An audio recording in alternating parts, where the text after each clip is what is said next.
Halo teman-teman, perkenalkan kami dari kelompok 5 ingin mempresentasikan materi mengenai pendekatan dalam pengambilan keputusan etis. Kami ingin memperkenalkan diri. Perkenalkan, saya sendiri Nikade Ayumi Francisca Dewi, nomor absen 26 sebagai pemateri pertama dan moderator, serta rekan saya Age Maika Cahya Dewi, nomor absen 9 selaku pemateri kedua. Baik, materi pertama mengenai analisis biaya manfaat. Analisis biaya manfaat dalam pengambilan keputusan etis adalah pendekatan sistematis dalam menilai keuntungan dan kerugian dari suatu keputusan. Dalam konteks pengambilan keputusan etis, metode ini digunakan untuk mengevaluasi dampak etis dari suatu tindakan dengan mempertimbangkan manfaat dan biaya yang akan ditimbulkan bagi berbagai pihak yang terlibat. Konsep dasar analisis biaya manfaat yang pertama, identifikasi alternatif keputusan, menentukan berbagai pilihan tindakan yang bisa diambil dalam situasi tertentu. Yang kedua, identifikasi biaya dan manfaat. Biaya, semua konsekuensi negatif dari suatu keputusan, baik dari segi ekonomi, sosial maupun moral, misalnya dampak lingkungan, ketidakadilan sosial ataupun pelanggaran hak. Yang B itu manfaatnya, semua konsekuensi positif termasuk keuntungan finansial, kesejahteraan sosial atau peningkatan kesejahteraan moral. Yang ketiga, mengukur dan membandingkan biaya dengan manfaat. Jika manfaat suatu keputusan lebih besar daripada biayanya, keputusan tersebut dianggap layak. Namun dalam konteks etika, tidak semua manfaat dapat mengembangkan biaya moral tersebut. Yang keempat itu menentukan keputusan yang paling etis. Keputusan yang diambil tidak hanya berdasarkan keuntungan ekonomi, tetapi juga mempertimbangkan dampak sosial dan moral terhadap individu masyarakat. Kelima, pendekatan dalam pengambilan keputusan etis dengan analisis biaya manfaat. Yang pertama, pendekatan utilitarianisme, yaitu prinsip utama kebaikan terbesar bagi jumlah orang terbanyak. Keputusan etis didasarkan pada hasil yang menghasilkan manfaat terbesar dibandingkan biayanya. Yang kedua itu pendekatan hak dan kewajiban. Selain mempertimbangkan manfaat dan biaya, keputusan harus menghormati hak asasi dan kewajiban moral. Ketiga, pendekatan keadilan, menekankan distribusi manfaat dan biaya secara adil di antara semua pihak yang terlibat. Keputusan harus memastikan tidak ada pihak yang mengalami eksploitasi atau diskriminasi. Yang keempat, pendekatan kepedulian, mengutamakan hubungan dan tanggung jawab terhadap individu lain.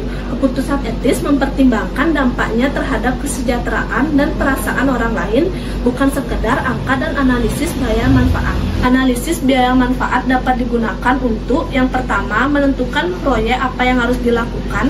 Yang kedua, untuk memantau kinerja sebuah perusahaan atau proyek. Dan penggunaan analisis biaya manfaat dibagi menjadi dua.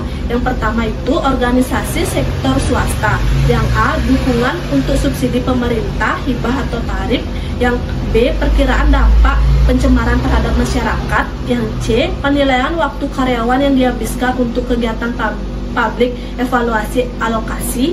Yang D, dukungan untuk klaim kerusakan yang timbul dari hilangnya nyawa, mata, tungkai, dan lain-lain. Dan yang E, perhitungan waktu luang. Yang kedua, organisasi sektor publik, evaluasi alternatif program sosial mengarah pada alokasi sumber daya untuk yang pertama itu program kesehatan, yang kedua program pendidikan, yang ketiga fasilitas rekreasi, dan yang keempat proyek konservasi, dan yang terakhir proyek-proyek perbaikan transportasi. Contoh kasus penerapan analisis biaya manfaat dalam etika. Kasus yang pertama, keputusan tentang limbah industri. Manfaatnya, membuang limbah ke sungai dapat mengurangi biaya operasional perusahaan. Biaya, kerusakan lingkungan, kesehatan masyarakat terganggu, reputasi perusahaan menurun. Keputusannya, meskipun membuang limbah lebih murah, dampak etisnya besar, sehingga mencari alternatif ramah lingkungan lebih etis. Kasus kedua, penggunaan tenaga kerja anak dalam produksi. Manfaatnya, biaya produksi lebih rendah, harga produk lebih kompetitif. Biaya, eksploitasi anak, pelanggaran hak asasi manusia, reputasi perusahaan bisa hancur. Keputusannya, secara etis menggunakan tenaga kerja anak tidak dapat dibenarkan, meskipun memberikan manfaat finansial. Contoh analisis etis untuk pemecahan masalah.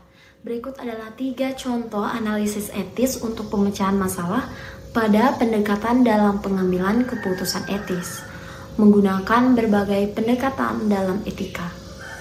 Yang pertama itu contohnya pemecatan karyawan untuk mengurangi biaya perusahaan, yaitu pendekatan utilitarianisme, yaitu masalah sebuah perusahaan menghadapi kesulitan keuangan dan perlu mengurangi biaya operasional untuk bertahan hidup yang dapat mencangkup pemecatan beberapa karyawan.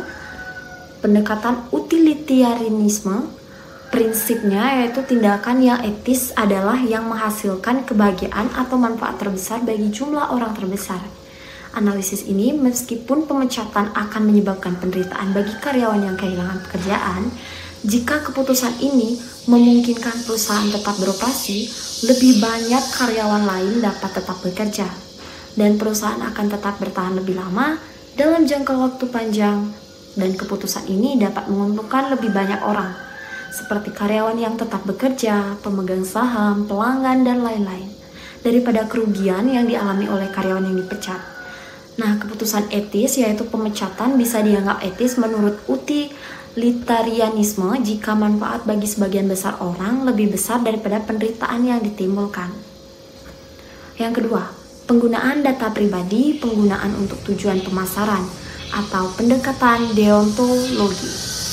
Masalah, sebuah perusahaan aplikasi ingin menggunakan data pribadi pengguna untuk tujuan pemasaran tanpa persetujuan eksplisit dari pengguna. Nah, pendekatan deontologi prinsipnya yaitu keputusan etis berdasarkan kewajiban moral dan prinsip yang harus diikuti, tanpa memperdulikan hasil atau konsekuensinya.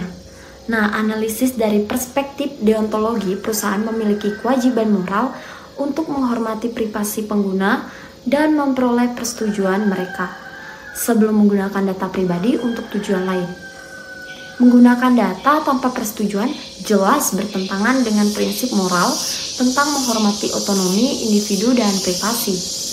Nah, keputusan etis menggunakan data pribadi tanpa persetujuan adalah tidak etis dari perspektif deontologi karena melanggar kewajiban moral untuk menghormati hak individu.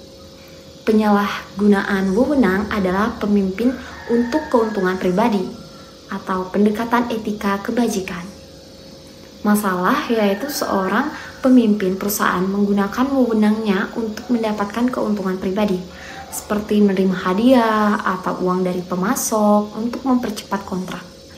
Nah, pendekatan etika kebajikan yaitu prinsipnya tindakan etis diukur berdasarkan karakter moral, individu dan kebajikan yang dimiliki, seperti kejujuran, keberanian, dan keadilan. Analisis dalam etika kebajikan, tindakan pemimpin yang menggunakan wewenang untuk keuntungan pribadi sangat tidak etis, karena hal itu menunjukkan ketidakjujuran dan tidak menghormati nilai-nilai moral dasar. Pemimpin yang baik seharusnya menunjukkan kebajikan seperti integritas, kejujuran, dan keadilan dalam keputusan mereka. Keputusan etis pemimpin yang penyalahgunaan wewenang untuk keuntungan pribadi tidak etis karena hal itu mencerminkan kegagalan dalam mempraktikkan kebajikan moral yang penting dalam etika.